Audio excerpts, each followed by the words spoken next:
Bismillahirrahmanirrahim. Assalamualaikum warahmatullahi wabarakatuh. Hamdan wa syukran lillah, salatan wa salaman ala sayyidina rasulillah, amma ba'du. Puji syukur kehadirat Allah Subhanahu wa ta'ala, salawat dan salam tanpa kita sanjungkan kehadirat Nabi besar Muhammad sallallahu alaihi wasallam.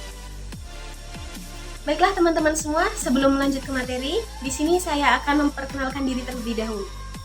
Nama saya Sri Wulan Diani dengan NPM 18 11 01 0198. Baiklah, langsung saja kita ke materi. Materinya yaitu mengenai prinsip-prinsip umum evaluasi.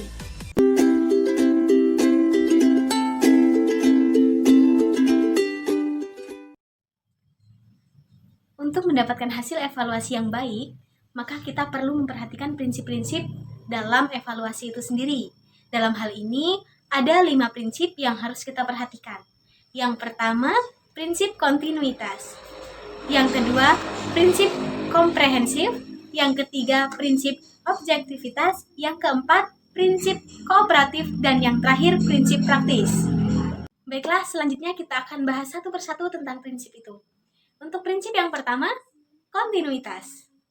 Evaluasi tidak boleh dilakukan secara insidental, karena pembelajaran itu sendiri adalah suatu proses yang kontinu. Oleh sebab itu, kita harus melakukan evaluasi secara kontinu pula. Hasil evaluasi yang diperoleh pada suatu waktu harus senantiasa dihubungkan dengan waktu yang sebelumnya, sehingga dapat diperoleh gambaran yang jelas tentang perkembangan peserta didik itu sendiri.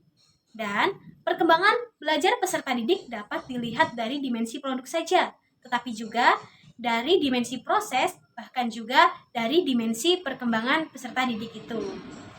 Oke, itu tadi prinsip yang pertama, yaitu kontinuitas. Kita lanjut ke prinsip yang kedua, yaitu komprehensif.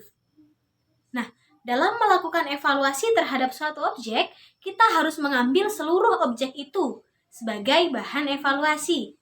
Misalnya, jika objek evaluasi itu adalah peserta didik, maka seluruh aspek kepribadian peserta didik itu harus dievaluasi, baik menyangkut kognitif, afektif, dan psikomotorik dari peserta didik itu.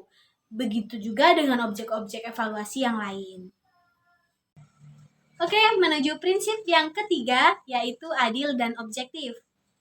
Dalam melaksanakan evaluasi, kita harus berlaku adil tanpa pilih kasih.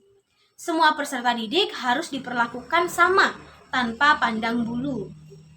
Kita juga hendaknya bertindak secara objektif, apa adanya sesuai dengan kemampuan peserta didik. Sikap like and dislike, perasaan, keinginan, dan prasangka yang bersifat negatif harus dijauhkan. Oke, lanjut untuk prinsip yang keempat. Apa sih prinsip yang keempat itu? Jadi, prinsip yang keempat itu adalah kooperatif. Dalam kegiatan evaluasi, kita hendaknya bekerja sama dengan semua pihak, seperti dengan orang tua, sesama guru, kepala sekolah, termasuk dengan peserta didik itu sendiri. Hal ini bertujuan agar semua pihak merasa puas dengan hasil evaluasi dan juga pihak-pihak tersebut merasa dihargai.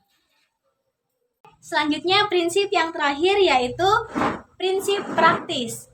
Praktis di sini mengandung arti mudah digunakan. Itu artinya baik untuk diri sendiri yang menyusun alat evaluasi maupun orang lain yang menggunakan alat evaluasi tersebut.